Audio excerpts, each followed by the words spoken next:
to order. It is 7:30 p.m. And just for purposes of those who are watching at home and the public that is represented here in the audience, before we take a roll call, I'll just do a quick introduction of everybody up here at the dais. So to my left, your right is Mr. Lambert. Then this gentleman here to his right is Vice Chairman Eisenbacher. This is Ms. Kupa, who is a member of this board, but she also serves as our Planning Commission liaison, so she serves on that board as well. I'm Glenn Clark, the chairman of the board.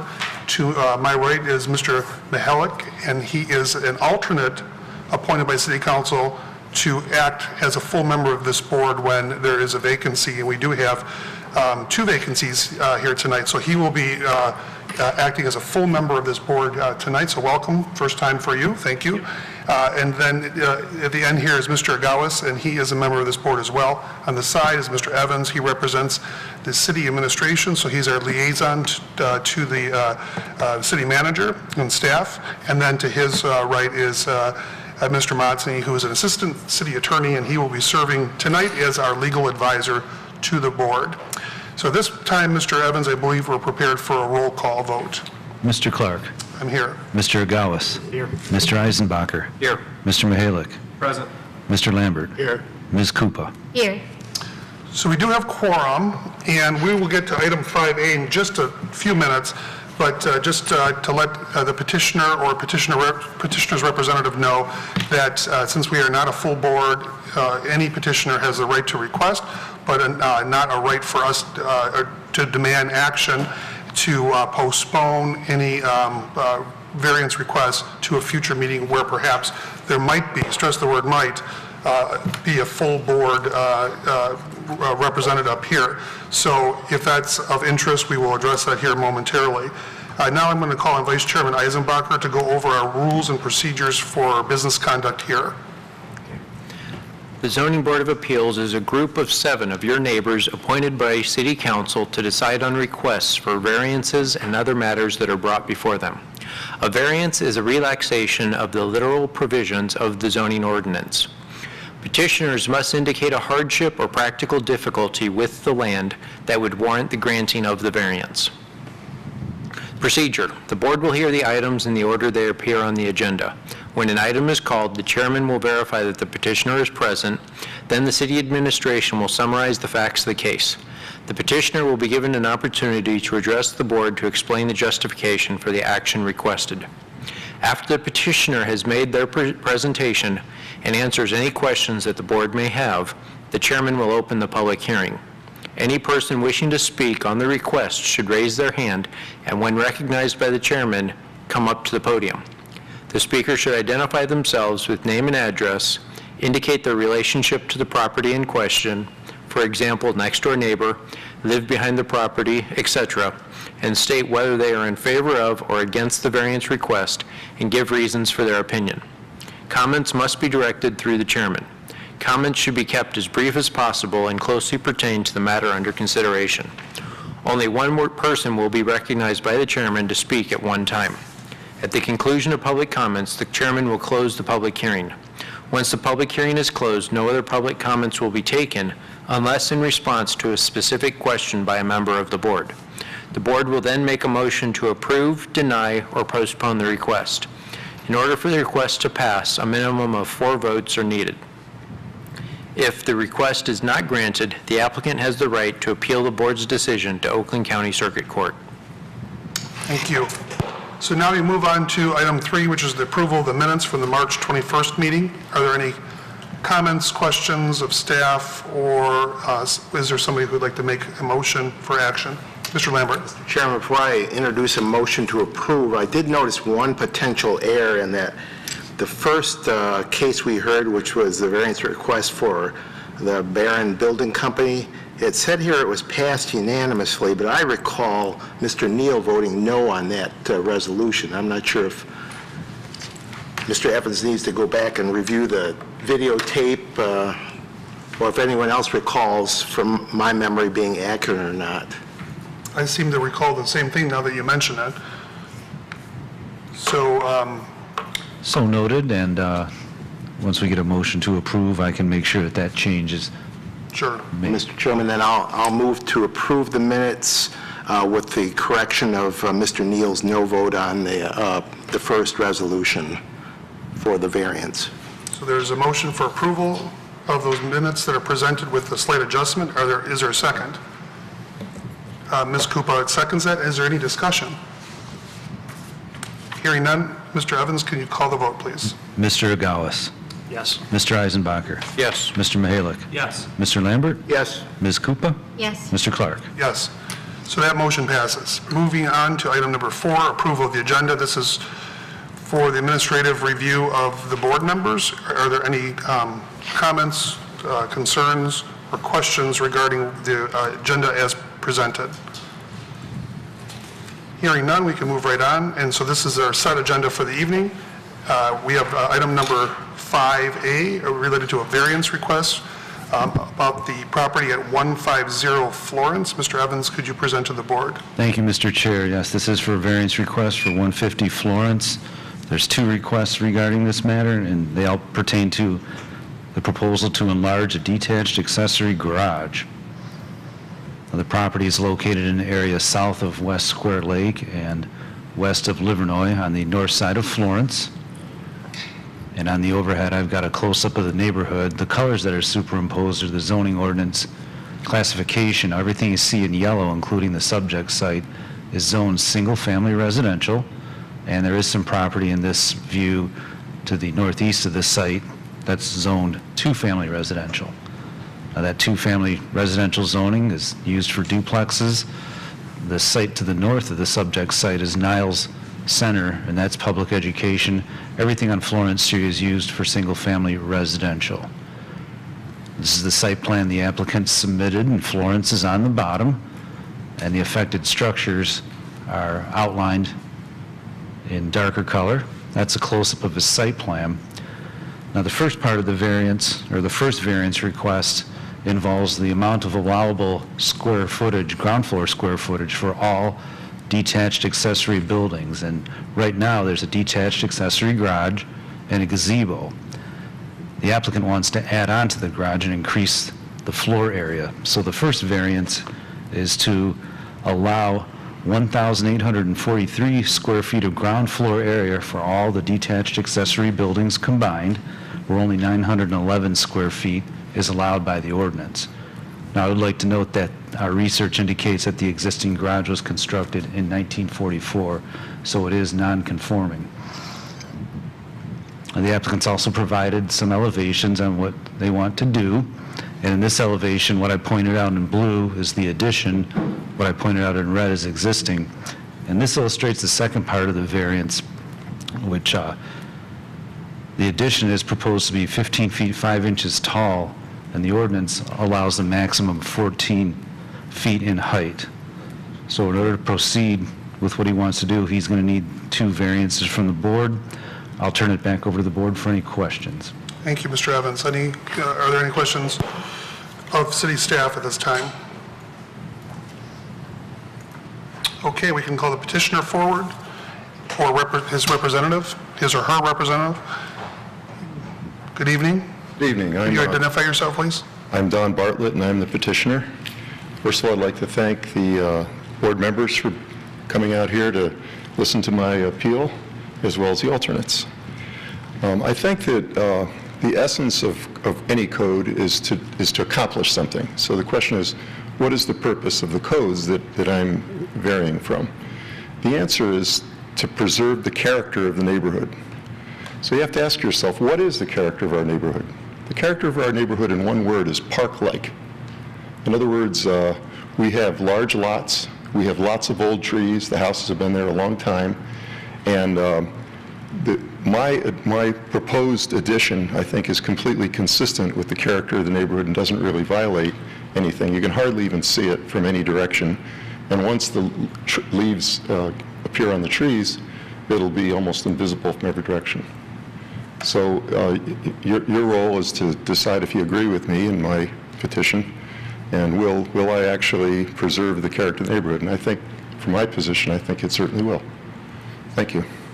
Thank you. Are there any questions of this petitioner? Mr. Lambert?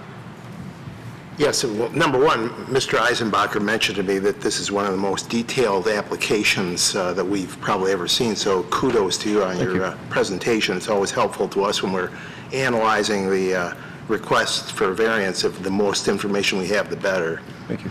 The question I have, I know you wrote about it in your presentation, but I wanted to get a verbal description of the reason why the addition is both wider and taller than the existing garage. Right. Well, a couple reasons. First of all, if you made it the same height and the same angle, because the rear concrete is 11 inches higher, the ceiling height would be absurdly low. It'd be like 7 feet high. So you say, well, you don't need to make it the same pitch. You could make the roof line the same and then have the eaves taller so that you have more headroom. But if you did that, I think it would look really funny. And then the third reason that I didn't really mention in the report, but is true nonetheless, is my garage was built, was re-sided when I did the last addition. Actually, it wasn't really addition, it's just changing the roof line. And it's difficult to get siding that matches. But if you make it a completely separate structure like I did, it doesn't have to match. If it's tan, it'll look good. Whereas otherwise, you'd have like half a wall that's one style and half wall another, which would look dumb. So that was one of my reasons. And then the other thing is, I have, although the code allows me 6 feet to the back property line, I had to maintain 10. And the reason for that is you have power lines there. And what I didn't say in the report is on the north side of the power lines are trees. So the power company can't get in there. So I really think it's important for them to be able to get in at least one side. And so by maintaining that 10 feet, it limits me to how deep I can make it. So to get the square footage I want, I chose to go wider. Thank you. Any other members? Mr. Gauss? I was also impressed by your level of detail, so appreciate that.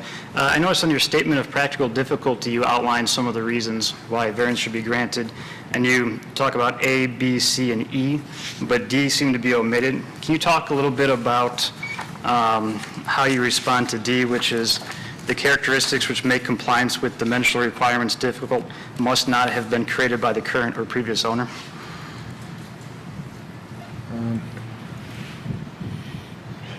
Well, when this house was built, Lot 14, which is the entire north side of the house, was part of this property.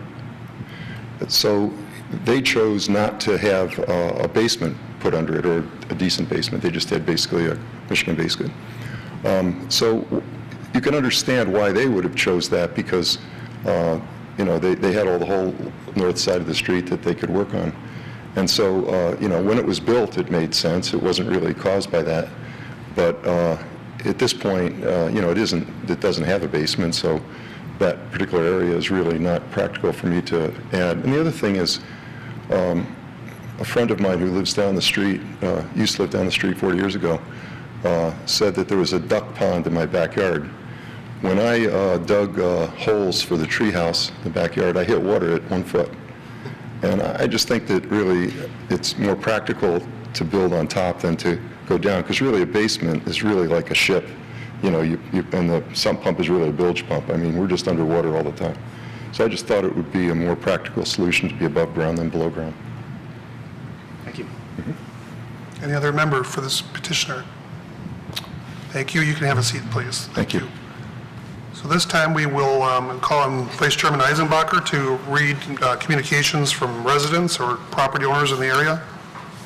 We have one communication that was laid on the table, and that was from 255 Florence, which I didn't see on the map where exactly that is, how many houses away, but it is in favor of it, and he recommends approval of the variance. So, Couple of 3, 4 other side of the houses. road, 3 houses down, yeah. It's 4 houses. All right, thank you, Mr. Eisenbacher. So at this point in time, we'll bring it back to the board table for any further questions of staff or comments or possible action by a board member.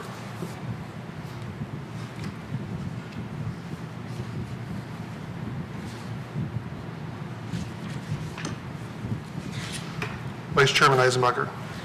I would like to move for approval all the points brought up by the petitioner in his application documents and the items he brought up at the podium were all very pertinent, and I agree with the request, so I'd like to move it for approval. There's a motion for approval. Is there a second? Second. Mr. Lambert seconds. So now we'll have discussion. I would just quickly add that I felt that the comments in the paperwork, but also at the podium regarding the power lines and the setback related to that definitely make this a challenging parcel, to say the least. I know I don't have that issue in my yard, and either it's your, I'm sure many property owners who do would say, well, it's my property, but I can't do certain things there with it, so that changes the character or aspect of that. So I would agree that that is a practical difficulty. Any other board member? Ms. Kupa? Since I'm still relatively new to this board, just was wondering, do you usually get letters like this or emails like this from neighbors? They, the procedure goes like this. Up until a certain date, Mr. Evans receives those in his office, and then they are attached to our packet that gets electronically transferred to you. And then after that, any additional ones come to the board table when you're here. So thus you see the hard copy printout. Correct. And so then, sometimes there's a pile of them here, depending on how the public views the project as controversial or what have you. Correct. We receive similar packets with similar correspondence. Is it unusual or typical not to get more than one piece of mail from a neighbor when there's a zoning ordinance? Because I remember in one of our prior meetings, we had 3 or 4, and this wasn't the controversial one, this was the very first one. Yeah, it just, this is just an opinion, and of course, Mr. Evans could probably address this in more detail, but it's kind of interesting. Some applicants' filings solicit a lot of, traffic regarding communication, and then others, nothing. And so there really isn't a rhyme or reason to it. And you'll see both, like, oh, we think it's a great project, right? And then, or we hate it and we want you to, vote no. So it's really kind of a mixed bag. So I would say that this is not an indicator that everybody in the subdivision is even aware of it. Obviously, the city mails a postcard up to a certain distance from the proposed project, which is usually the close immediate neighbors. So that's... So we take their silence as if they've been Right. notified and they don't send anything, we assume that They were notified, yep, and so I know the petitioner would like to say something. Normally, we wouldn't call back somebody unless there's new information. So if you have information about speaking to residents, neighbors, please address that. Yes, I have signatures from everyone on my neighborhood in support of it, except for the 2 people, 244 and 224, who were not in the 4 times I went around looking for them on weekends. Thank you. That And would I'd like have been to- appropriate to share earlier in your comments. Why don't you do this? If you can hand it to Mr. Lambert, he's going to review it and then pass it down, and then it'll become part of the record. If you don't have an extra copy, Mr. Evans can arrange to get that copy back to you, and he can retain a copy after the meeting. We'll need it for the public record. Mr. I Chairman, do have an extra Yes, copy. Mr. Lambert? I wasn't sure, make sure we're not violating procedure. Did you open and close the public hearing? No, not Okay, yet. all right. We're about to get there. Okay.